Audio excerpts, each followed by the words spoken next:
Hi folks, DBS, the Honest Audiophile, and today we're going to talk about the ThieAudio Voyager 3.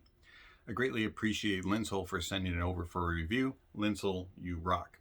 Alright, so the Voyager 3 has 3 Knowles balanced armatures inside it, and that differs from the Legacy 3, which is a hybrid, which has 1 dynamic and 2 balanced armatures. How do they differ, and which one do I prefer?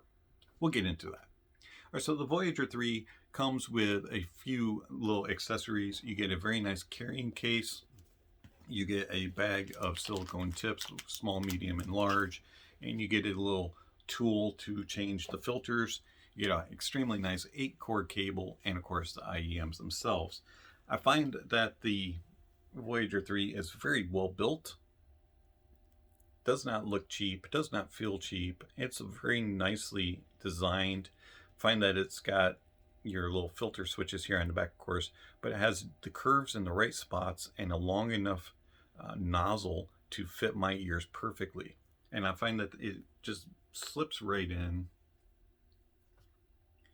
inserts nice and deep, blocks out outside noises. It probably does about 75% of outside noises are just blocked. And I find that I'm kind of in my little space and can just listen to music. I really do find that a very comforting love in IEM that inserts nice and deep. If you don't like IEMs that insert deeply, the Voyager 3 may not be for you. Right, but I find that the comfort, the design of the shell, and just overall everything about it is just top notch. I really do enjoy it, and I'm very happy for the price. This cable being 8-core is extremely nice. The ear hooks are well controlled, and it's just a beautiful cable. One of the nicest cables for stock IEM. Defaults into a 3.5 millimeter. All right, so the Voyager 3s, you can see the BAs there inside, and also here on the back side, you can see the dip switches. And they have a number 1 and a number 2. Number 1 controls the bass, and number 2 controls the mids and the treble. And I found that if you have them both down, which is a stock setting, the overall picture presented by the Voyager 3 is just very dull, very unengaging. It sounds dark and lacks air and energy. If you boost number 1, which is the bass setting, the bass becomes very prominent, very thick, big, boomy, and it's a very fun and engaging, but it overpowers the rest of the mix. If you bring up number 2 along with number 1, so you have both of them up, it becomes a very V-shaped sound. The mids kind of get pushed backwards a little bit, and it's very prominent up top and very prominent down below. It's a very engaging and fun sound that a lot of people will probably like because of the boomy bass and the clear treble, but I didn't like it because my mids kind of got bled out a little bit. If you take down number 1 and you leave number 2, the mids come forward and the treble comes forward, and it's a very nice and engaging, very lush sound with controlled bass. And I found that that was my preferred sound. So going forward through this review, all sound preferences and descriptions will be based off of the signature with the number 1 down and number 2 up. I did change the tips to RHA dual density tips, and I found that that was not because of sonic differences, but just because comfort and also fit. They sealed better in my ears, and I had better isolation of outside noises. That was the only reason why I changed the tips. The stock tips are very nice, but the just the overall fit and seal in my ears was better with RHA dual densities. All right, so the sound signature. The bass on the Voyager 3 is a very pleasing bass. It's not a big and boomy bass. It does reach down into the sub-bass regions, but it's not a super powerful, just you're going to feel it and rumble in your ears type of bass. Now, it does do that on some songs, and you can get a nice rumble, but I would not call these bass head IEMs. I would call these a very audiophile type of bass. It's a very pleasing and a very detailed, fast, and articulate type of bass. I really enjoy the bass on these, and I find it to be very engaging for my preferences. I really do enjoy the bass on the Voyager 3. Has good details, very good clarity. You can tell each and every individual instrument, has nice isolation and separation, and it just does a really good job. Never goes into one note mode or anything of the sort. It's a very good, detailed, fast, and articulate bass. The mids on the Voyager 3 are also very pleasing and very engaging. I find them to be lush, have a nice natural tone to them. Instruments sound realistic, and they just are a very smooth and engaging mid. Vocals have very good clarity in them. They're very well balanced between males and females. And I find that everything just kind of flows cohesively and stays in the forefront and just keeps everything engaging in the music. I find that the mids are actually my favorite part of the Voyager 3. And then the treble is nicely presented upwards to about 10K, and then it slopes down. You have a few wiggles in there to give you a little bit of air and a little bit of presence, but for the most part, it's a lower and mid treble presence. And I find that it's a very well controlled, has nice details and clarity in it. It does not go into harsh mode, does not go into sibilance mode.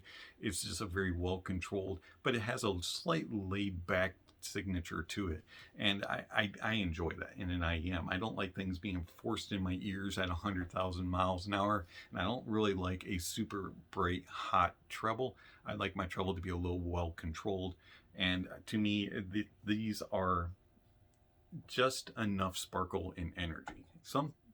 Sometimes I wish I had just a little bit more, but I never really said, man, this has too much or not enough. It was usually right on. These are very good. I did enjoy the treble a lot.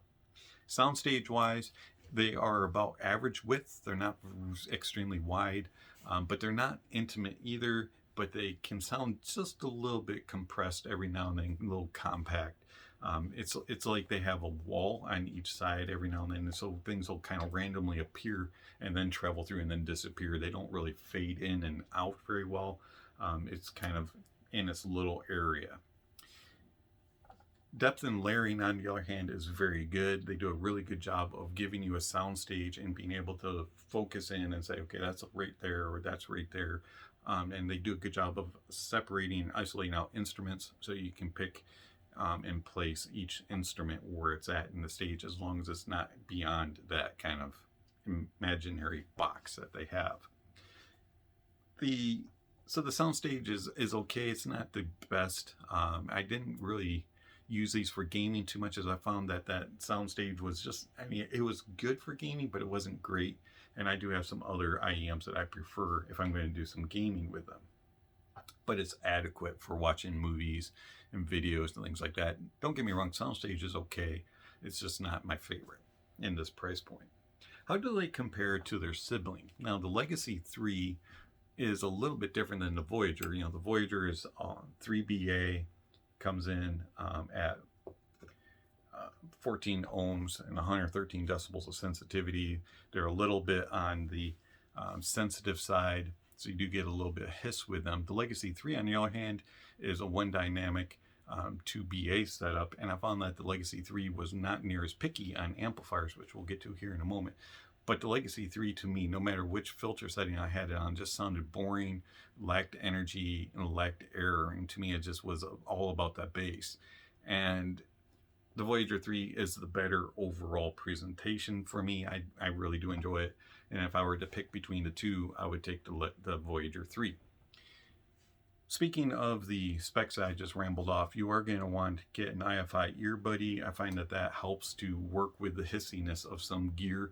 Found especially on desktop setups that they were very hissy and very prominent to have hiss. So the IFI Earbuddy came in handy. The portable gear that I used did not portray that, so it kind of just depends. They are kind of gear sensitive and amp dependent, so you might have to fiddle around with your gear a little bit if you're going to get the Voyager 3. I enjoyed it a lot on my Sony NWA105 Walkman, and I also enjoyed it on the X Duo Link dongle a whole lot coming out of my Samsung Note 10 Plus. I found that the Voyager played very well with those two devices. It worked well with the NextDrive Spectra X also. On the desktop, the Mytek Liberty did show off a little bit of hissiness, so I had to use the IFI Earbuddy, and the Socras DAC 1421 did not show off the hiss as much, and that was a little more controlled. So I did enjoy it on those two devices. Overall, I find that the Voyager 3 is a very pleasing and engaging sound signature. How does it compare to the Starfield? The Starfield from Moondrop, to me, when compared to the Voyager, just lacks life. The mids are a little bit veiled, a little murky, and then on the Starfield it has that brighter treble and hotter treble, and there's just this sheen that comes out on there, and they can be a little fatiguing. I enjoyed the Voyager 3 over the Starfield when in comparison. And then the Shozy Form1.4s also have the brighter and treble and a little bit more accentuated treble, sound a little bit more airy, but they also have a little bit of fatigue factor that can come in with the 1.4s when comparing to the Voyager 3. But the 1.4s have that bigger bass, more powerful, impactful bass, and a little bit lusher mids. So it kind of depends on what you're looking for when it comes between the 1.4 and the Voyager 3. I like both of them and highly recommend them, both over the Starfield. This has been Dave with...